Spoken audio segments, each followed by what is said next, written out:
बिस्मिल्लाहिर्रहमानिर्रहीम, अस्सलाम वालेकुम। नूरुल्लाह आपकी खिदमत में हाजिर है। फवाद चौधरी जो इस दफ़ा गिरफ्तार हुए हैं, उनकी मुखबरी किसने की थी? मतलब किसकी शिकायत पर गिरफ्तार हुए? वो कोई सफ़ीर था या सहाफ़ी था या उनका कोई और दोस्त? ये तफ़सीलात और ये कहानी तो मैं आपको सुनाऊँगा। लेकिन गिरफ्तारी तो नहीं हो सकी, बट एक बड़ा छापा पड़ा और उस छापे में चीनियों की चीखें निकल गईं। वो पुलिस को बुला रहे थे, वो किसका छापा था और वो पुलिस को क्यों बुला रहे थे और उसमें खौफनाक एलिमेंट क्या था? क्या गड़बड़ हो सकती थी? क्या बड़ा हादसा हो सकता था? ये कहानी भी मैं आपको सुनाऊँगा। आपको पता है ना, जुमे की छुट्टी डिक्लेयर हो गई है बच्चों के लिए, तो बच्चे नहीं बड़े भी कुछ एन्जॉय करेंगे, कुछ थोड़ा-सा बच्चों की एन्जॉयमेंट में शामिल हो जाएँगे। और लेकिन इन सब चीज़ों से पहले आपको बताऊँ, मोहम्मद रिज़वान हमारे cricketer, proud of you Rizwan, कि उन्होंने अपनी जो मैच जीता था उसमें अपनी विक्ट्री को डेडिकेट किया गज़ा के बहन भाइयों के लिए। उन्होंने अपना ट्वीट किया, उस पर पीसीबी का प्रेशर है कि वो ट्वीट डिलीट कर दें। और कुछ ज़राए ये बता रहे हैं कि पीसीबी पर आईसीसी, इंडियन क्रिकेट काउंसिल और जो इंडियन क्रिकेट बोर्ड और इंटरनेशनल क्रिकेट काउंसिल जो है, उनका प्रेशर है कि इसको डिलीट कराएं। अच्छा, एक तरफ तो जुल्म सितम के बस समझें कि हद ही हो गई है उधर फ़लस्तीन में। जिस तरह से बमबारी हो रही है, जिस तरह से लोग शहीद हो रहे हैं, सैकड़ों की तादाद में हर रोज़, हर लम्हा, एक-एक मिनट में जो है वहाँ पर पेशेंट्स और डेड बॉडीज़ आ रही हैं और हॉस्पिटल्स में कुछ नहीं बचा है, मेडिसिन्स नहीं है, ट्रीटमेंट के लिए सामान नहीं है, शायद बिजली भी नहीं है। वो जब बच्चों को, मरीज़ों को सर्जरी कर रहे होते हैं, चूँकि उनके पास देने के लिए शायद एनेस्थीसिया नहीं है, बेहोश नहीं कर सकते, तो बच्चे उस वक़्त अल्लाह का नाम ले रहे होते हैं। बहरहाल ये कड़ा वक़्त है सारी दुनिया के लिए, इम्तिहान तो सारी दुनिया के लिए है। सारी दुनिया की हुकूमतों के लिए मैं पहले भी आपसे बात कर चुका हूँ। असल इम्तिहान तो हुकूमतों का है, ताकतवर लोगों का है, जो इक़्तिदार में बैठे हैं। जहाँ तक लोगों की बात है, तो पूरी दुनिया के लोग, वो चाहे अमेरिका हो, चाहे इसराइल हो, चाहे यूरोप है, चाहे मशरिक़ है, चाहे मग़रिब है, जहाँ के भी हैं, लोग जो हैं उस पर एहतजाज कर रहे हैं। और हमारी हुकूमत भी, जितना बातचीत की हद तक तो हमारी हुकूमत भी है, हमारे भी सियासी, बल्कि जो मज़हबी सियासी जमातें हैं, उन्होंने भरपूर एहतजाज किया है और इंडिविजुअली भी सब लोग काम कर रहे हैं। बड़ी-बड़ी कंपनीज़ उसमें कंट्रीब्यूट कर रही हैं, अपनी तरफ से इमदाद भी भिजवा रहे हैं। अल खिदमत फाउंडेशन, जो पहले से दुनिया की बड़ी रफ़ाई तंजीमों के साथ राब्ते में है, वो लोग भी ये काम कर रहे हैं, इस हवाले से भी काम कर रहे हैं। तो उसमें मोहम्मद रिज़वान का ये अमल जो है वो काबिल सताइश है। स्पेशली इसलिए कि जब पीसीबी उसे फ़ोर्स कर रहा है कि इसको हटाओ अपने सोशल मीडिया से, तो वो उसको हटाने से इनकार कर रहे हैं। Well done Rizwan, very good. और जनाब, जुमे की छुट्टी आ गई है, मैचेस भी चल रहे हैं, क्रिकेट तो चल ही रही है, लेकिन स्मोक की वजह से, चूँकि पंजाब में ख़ास तौर पर बहुत ज़्यादा स्मोक है और लाहौर समेत कुछ इज़ला जहाँ पर स्मोक ज़्यादा है और आइंदा चंद दिनों में मज़ीद बढ़ने का इम्कान है, तो पंजाब हुकूमत ने जुमे की छुट्टी दे दी है। असल में जुमेरात की छुट्टी है, 9 नवंबर की छुट्टी पहले से हुकूमत डिक्लेयर कर चुकी है। ये छुट्टी वैसे ख़त्म हो गई थी, नवाज़ शरीफ साहब ने जब छुट्टियाँ ख़त्म की थी कुछ, उस वक़्त ये छुट्टी भी ख़त्म हो गई थी 9 नवंबर की, इकबाल डे, लेकिन अब वो बहाल कर दिया हुकूमत ने और उसके साथ जुमा और हफ़्ता भी ज़ाहिर है छुट्टी होगी। तो जुमेरात, जुमा, हफ़्ता, इतवार, 4 रोज़ के लिए, ख़ुसूसन तलबा के लिए स्कूलों, कॉलेजों में, और कुछ दफ़ातर का भी शायद उसमें आएगा, लेकिन वो अभी तक क्लियर नहीं है कि कौन से दफ़ातर बंद होंगे। ट्रांसपोर्ट बहरहाल खुली रहेगी, शादी हॉल्स खुले रहेंगे, हफ्ते वाले दिन शायद मार्केट्स भी बंद हो जाएं, कुछ जगहों पे पार्क्स भी बंद होंगे जुमा और हफ्ता को, तो इस हवाले से, ताकि लोगों की ट्रैवलिंग कम हो, गाड़ियां लेकर लोग कम बाहर निकलें, उसका धुआं, उसकी एमिशन जो है वो कम हो और स्मोक कम हो। और ये जो स्मोक है, ये हमारे लिए सेहत के हवाले से खतरे की चीज़ है। एक तो फौरी वाला और दूसरा वैसे भी, खैर वो एक लंबा है कि जी लाहौर में रहने वाले लोगों की एवरेज एज भी कम हो जाएगी। पता ये जुल्म है, इस पे हुकूमत, जो भी हुकूमतें हों, आज वाली हो, इससे पहले वाली हो, उससे पहले वाली हो, उससे पहले वाली हो, इन सब को सोचना चाहिए और आइंदा आने वाली हुकूमत को सोचना चाहिए कि वो क्या इक़दामात उठाएँ, क्योंकि ये डूएबल है। दुनिया के कई ममालिक में कई शहरों को पोल्यूशन फ्री किया गया है। अच्छा, और जब वो इंडेक्स देखते हैं तो खैर वो शर्म की बात है कि ज़्यादातर पाकिस्तान और इंडिया और बांग्लादेश और इस हमारे आसपास के ममालिक ज़्यादा, चाइना के भी कुछ शहर हैं, अगरचे उन्होंने बहुत से शहरों को पोल्यूशन फ्री कर लिया है, मतलब मिनिमम लेवल पर ले गए हैं। तो हमारे यहाँ भी ज़रूरत है, ये सारी चीज़ें तो हो रही हैं, लेकिन आपको एक स्टोरी सुनाऊँ कि कल रात जो है वो एक छापा पड़ा लाहौर के एक 9 ट्री होटल पर। उस छापे का मकसद तो वही एक सियासी शख्सियत मेजर ताहिर सादिक को गिरफ्तार करना है। उसी हवाले से एक छापा चौधरी परवेज इलाही के घर भी पड़ा। इससे पहले भी उनको गिरफ्तार करने के लिए छापे पड़ चुके हैं और इसी होटल में पहले भी एक छापा पड़ चुका है, आज से कोई 2 माह पहले। लेकिन मसला ये है कि क्या यही तरीका है कि खैर वो छापा पहले तो वो एक पूरा ड्रामाई अंदाज था, दर्जनों की तादाद में पुलिस वाले, यूनिफॉर्म वाले, कमांडोज, वो सारे मुख्तलिफ कमरों के दरवाजे खोल कर, तोड़ना ही कह लें सारे, जिस तरह से वो हुआ, वो कमरों में दाखिल हुए हैं जहाँ पर ज़ाहिर है खवातीन, बच्चे, मर्द, फैमिलीज रह रही थी, पूरी पूरी फैमिलीज थी। कुछ लोगों से हमारी बराह रास्त बात हुई है जो वहाँ पर मौजूद थे, और खौफ, हरास, ये सारी चीज़ें हुई, और उस कि जी हम उससे एक शख्स को ढूंढ रहे हैं। अच्छा, कुछ लोगों पे उन्हें ये भी शक था कि मतलब वो लोग ऐसे थे छापा मारने वाले जिन्हें ये भी नहीं पता था कि वो किसको पकड़ने आए हैं, मतलब शक्ल से नहीं जानते थे, क्योंकि जिसके कमरे में गए उनसे पूछे थे आप तो मेजर ताहिर सादिक नहीं है। मतलब हद होती है वैसे इस बात की कि जिसको पकड़ने जा रहे हैं उसका भी नहीं पता। खैर, और दूसरी सबसे अहम बात यह है कि ज़ाहिर है वहाँ पर होटल है तो वहाँ पे फैमिलीज ठहरी हुई थी और सब उन्हें पता भी था, चीज़ों का पता होता है। तो वहाँ पर उन पुलिस वालों के साथ कोई खवातीन पुलिस एहलकार नहीं थी। एक साहब जो वहाँ पर ठहरे हुए थे, उन्होंने जब इसका जिक्र किया, उन्होंने कहा मैं तो अपनी फैमिली के साथ ठहरा हुआ था और कोई खातून पुलिस एहलकार नहीं थी। उनका मैं सोया हुआ हूँ, अचानक मैं उठा हूँ तो मेरे ऊपर वो पुलिस वाले और गन्स लेकर लोग खड़े हुए हैं। और उन्होंने पुलिस वालों से कहा, उन्होंने कहा मैं आमतौर पर अपनी गन भी कैरी करता हूँ, आज बाई चांस नहीं थी मेरे साथ कि मैं लाहौर में हूँ और इस किस्म के प्रोटोकॉल में या जिस तरह के माहौल में था, मुझे ज़रूरत नहीं थी उसकी, होटल में और ये सारी सिक्योरिटी होती है, वरना शायद मैं भी गन निकाल के फायरिंग शुरू कर देता अगर मेरे पास मौका मिलता। तो कितनी खौफनाक सूरत हाल होती कि कोई शख्स पुलिस वालों पे या सिक्योरिटी एहलकारों पे फायरिंग कर रहा है इस वजह से कि उसे पता ही नहीं है कि अचानक कौन उसका दरवाजा तोड़कर कमरे में दाखिल हो गया है। उस घर वाला ही कॉन्सेप्ट है ना, हाई कोर्ट इस चीज को डिक्लेयर कर चुकी है। उन्होंने तो घर की डेफिनेशन में कोई टेंट लगा के अगर बैठा हुआ है या कोई गाड़ी के अंदर बैठा हुआ है उसको भी घर की डेफिनेशन में दाखिल कर दिया हुआ है कि उसमें भी पुलिस दाखिल नहीं हो सकती प्रॉपर वारंट, सर्च वारंट के बगैर।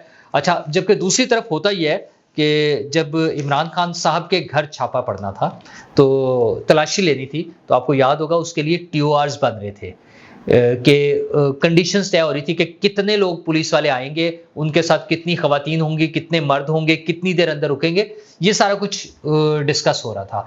ये है वो 2 की बजाय 1 की बजाय 2 पाकिस्तान, कि अगर इमरान खान के घर छापा पड़ना था तो ये भी चीजें प्लान हो रही थी, चूंकि उससे पहले हंगामा हो चुका था, लड़ाई झगड़े हो चुके थे कि कितने लोग जाएंगे और कैसे जाएंगे। और एक आम जगह पे जहां पे आम लोग रह रहे हैं रैंडम बेसिस पे, पता नहीं है कौन है, तो वहां पे दरवाजे तोड़कर और अंदर चले जाना। खैर, ये दरवाजे तोड़ने वाला हमें वो याद है, मरियम नवाज साहिबा के साथ भी इसी तरह से हो चुका है, एग्जैक्ट वही केस है। अच्छा, चूंकि अगेन मरियम नवाज साहिबा चूंकि एक बड़ी सेलिब्रिटी हैं, बड़ी सियासी लीडर हैं, इसलिए उस पर पीपल्स पार्टी ने बड़ा स्टैंड लिया था, बाकायदा उस पर एहतजाज किया था। खैर, काफ़ी कुछ हुआ था उस पर, तो फिर आपको याद है। यहाँ पर लेकिन चूंकि इतनी बड़ी बड़ी पर्सनैलिटीज़ नहीं थी इसलिए वो खामोशी से ख़त्म हो गया तकरीबन वाक़या, लेकिन ये कोई मुनासिब वाक़या नहीं है। अच्छा, एक तो ये खतरनाक केस हो सकता था कि कोई आगे से फायरिंग कर देता, दूसरा खतरनाक चीज़ ये है कि वहाँ पे चाइनीज़ भी मौजूद थे और वो चीखते रहे, उन्होंने कहा कॉल पुलिस, कॉल पुलिस। उन्होंने कहा हम खुद पुलिस वाले हैं जिन्होंने छापा मारा था या जो वहाँ पहुँचे थे तलाशी लेने के लिए।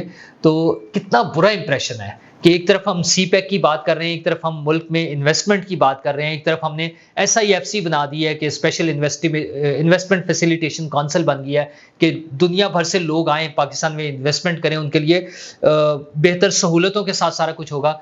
और दूसरी तरफ हम ऐसे लोगों को खौफजदा करने के लिए बैठे हुए हैं। मतलब वहां पर अगर एक चाइनीज भी बंदा मौजूद है और वो जाके सैकड़ों लोगों तक ये पैगाम पहुंचेगा चाइनीज तक कि पाकिस्तान में एक महफूज होटल में रात को दरवाजे तोड़ के पुलिस और गार्ड जो है अंदर आ जाते हैं और लोगों की तलाशी ले रहे हैं, क्या पैगाम हम देना चाह रहे हैं? मतलब सियासी स्कोर हमने जो सेटल करना है वो अपनी जगह है। मेजर ताहिर सादिक कोई इस किस्म की का मुजरिम नहीं है जिसको पकड़ने के लिए इस किस्म की कार्रवाइयों की ज़रूरत हो। उसका कोई और मुनासिब तरीका ढूँढा जा सकता है। मतलब अगर उसका बिज़नेस भी आपने करना है, हुकूमत समझती है कि उसको तबाह करना है, उसका भी कोई और तरीका ढूँढा जा सकता है। ये लोगों की इज़्ज़त-ए-नफ्स भी कोई चीज़ होती है।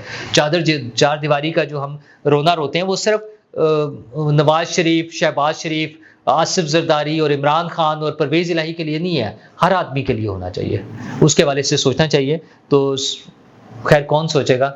सोचने वाले तो फवाद चौधरी साहब की फिर मुझे कहानी याद आ जाती है। आपको याद होगा कि वो पुलिस से किस तरह से डर कर भागते थे। लोग उनको पकड़ रहे हैं पुलिस वाले और वो हाथों से स्लिप होके जा रहे हैं क्योंकि उनको पता था कि उनके साथ क्या सलूक हुआ था। वो कहानी खैर हम बहुत मरतबा डिस्कस कर चुके हैं, उसमें जाए बगैर। तो वो बड़ी बिन्नत समाजत करके, बड़ी डीलें करके बड़ा वो जो है ना वादे वईद करके आए थे कि ठीक है अब मैं अच्छा बच्चा बन के रहूँगा। बल्कि बज़ाहिर तो उन्होंने आईपीपी में शमूलियत भी इख्तियार कर ली थी, लेकिन वो अच्छा बच्चा बन नहीं रहे थे। अच्छा, एक तो सिर्फ पॉलिटिकल है, जो फिरदौस आशिक अवान साहिबा को गिला है कि वो अभी तक क्लियर नहीं हो रहे हैं, इधर भी हैं, उधर भी हैं। सियासत में तो सब कुछ चलता ही है, लेकिन वो उससे एक कदम नहीं बल्कि कई कदम आगे जा रहे थे। अच्छा, पीटीआई ने कई मरतबा ये कोशिश की है कि उन्होंने ह्यूमन राइट्स के इदारों को, यूएन को और मुख्तलिफ जगहों पे खतूत लिखे हैं कि पाकिस्तान में इंसानी हकूक की खिलाफ वर्जी हो रही है और बहुत बुरा सलूक हो रहा है। और इमरान खान को तो मारने ही लगे हैं, जहर देने, वो जो बातें करवाते हैं ना अपने वकील के जरिए कि जहर देने की कोशिश हो रही है, असल में वो दुनिया को पैगाम देते हैं कि देखें जी पाकिस्तान में कितना जुल्म हो रहा है। उसका नुकसान क्या होता है? हमारे बहुत सी जगहों पे हमारे जो पाकिस्तान ज़ाहिर हम जिस तरह से फंसे हुए हैं फाइनेंशियल क्राइसिस में, हमें एड की भी ज़रूरत है, हमें लोन्स की भी ज़रूरत है। तो बहुत सी जगहों पे बहुत सारी चीज़ें देखी जा रही होती हैं। हमारा वो जीएसपी प्लस जो स्टेटस मिला हुआ है, तो बहुत सारी चीज़ें ऐसी हैं जो इंसानी हकूक से और इस किस्म की चीज़ों से जुड़ी होती हैं। तो पीटीआई के लोगों की कोशिश है उसमें पाकिस्तान को बदनाम करके, झूठा प्रोपेगेंडा करके पाकिस्तान को वहाँ पे नुकसान पहुँचाया जाए। तो फवाद चौधरी साहब मुख्तलिफ मुल्कों के सफ़ीरों से मिल रहे थे और उन्हें ये पैगाम दे रहे थे कि आप अपने ममालिक में मैसेज दें कि पाकिस्तान में बड़ा जुल्म हो रहा है, पाकिस्तान में इंसानी हकूक की शदीद खिलाफ वर्जी हो रही है और इमरान खान पे बड़ा टॉर्चर हो रहा है। अच्छा, इमरान खान के वकील, इमरान खान की बहन, इमरान खान के करीबी लोग जो आते हैं वो बताते हैं इमरान खान बड़ा फिट है, सेट है, सेहत अच्छी हो गई है, वॉक कर रहा है, एक्सरसाइज कर रहा है, देसी कुकड़ पका के खा रहा है। एक कमरे में रहने वाले, जहाँ एक आम कैदी को एक कमरा मिलता है रहने के लिए, उसको 8 कमरे मिले हुए हैं। मतलब इस लेवल के प्रोटोकॉल के साथ रहने वाले शख्स के लिए ये प्रोपेगेंडा कर रहे हैं। तो वो चीज़ें कोर्ट हो गई और वो कोर्ट हुई हैं कि जी ये पाकिस्तान के खिलाफ प्रोपेगेंडा कर रहे हैं। उस पे फिर कुछ बड़े अफसरान जो हैं उन्होंने नाराज़गी का इजहार किया। उन्होंने कहा इसकी ऐसी की तैसी, इसको चुक लें फिर। अच्छा, फिर वो ये रिपोर्ट के मुताबिक जो रिपोर्ट्स हुई हैं, और हमारे दोस्त इमरान शफकत ने भी इस पे वो एक तफसीली व्लॉग किया है कल। तो मसला ये है कि वहाँ पर अब ज़ाहिर है जिन जिन सफ़ीरों से वो मिले हैं उसमें इंग्लैंड के सफ़ीर हैं, इटली के हैं और प्रॉब्ली सऊदी अरबिया के हैं, और कुछ और मुल्कों के भी हैं। मुख्तलिफ मुल्कों के सफ़ीरों से वो मिले थे और वहाँ पे ये बातें कर रहे थे। अच्छा, अब ये बात आउट कैसे हो गई, वो बड़े साहिबान तक कैसे पहुँची, बड़े अफसरान तक कैसे पहुँची, ये एक मुअम्मा है। एक तो ज़ाहिर फवाद चौधरी साहब ने जो अपने यकीनन बहुत करीबी लोग जो होंगे उन्हीं को बताया होगा। दूसरी बात ये कि वो सफ़ीर जो हैं ज़ाहिर उनके भी ताल्लुकात पाकिस्तान में भी लोगों के साथ होते हैं, वहाँ से भी बात हो सकती है। और तीसरी बात यह कि वहाँ पे कोई सहाफ़ी भी मौजूद थे। अच्छा, अब वो ज़ाहिर है फवाद चौधरी साहब के भी दोस्त हैं और लेकिन उनके दोस्त और भी तो होंगे ना, तो वो दोस्त भी हैं, उन सहाफ़ी साहब के भी दोस्त हैं। तो ये बातें कहीं से भी वहाँ तक पहुँच गई और जब वहाँ तक पहुँच गई तो उन्होंने कहा सॉरी चौधरी साहब, ये चीज़ नहीं बर्दाश्त होगी। अच्छा, रिलीफ मिल गया था ना, वो आपको याद है पुरानी स्टोरी है, उल्टा रस्सी से लटके होना, गिरने की चीखें मारना कि मैं गिर जाऊंगा, रस्सी टूट जाएगी, इस तरह की बातें सारी हमने सुनी।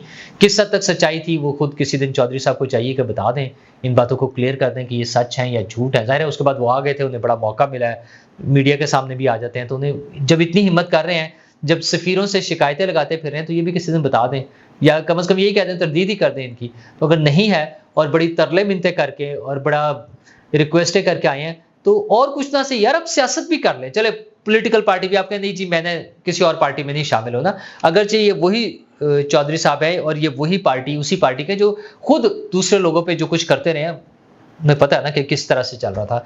तो अब कम से कम मुल्क को नुकसान पहुंचाने वाला काम तो ना करें।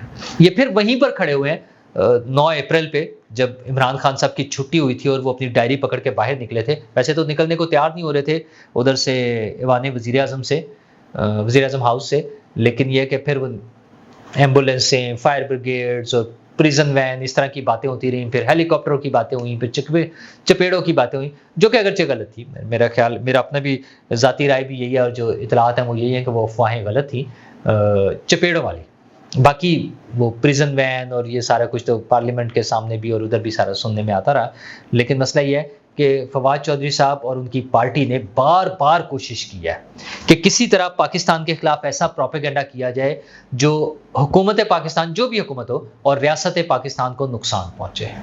तो अपनी ज़ात के लिए, अपने सियासी फ़ायदे के लिए, अपनी हुकूमत हासिल करने के लिए इस मुल्क को, इस रियासत को, इस मुल्क के 25 करोड़ लोगों को नुकसान पहुंचाने की जो पॉलिसी है, वो कोई काबिल सताइश बात तो नहीं है।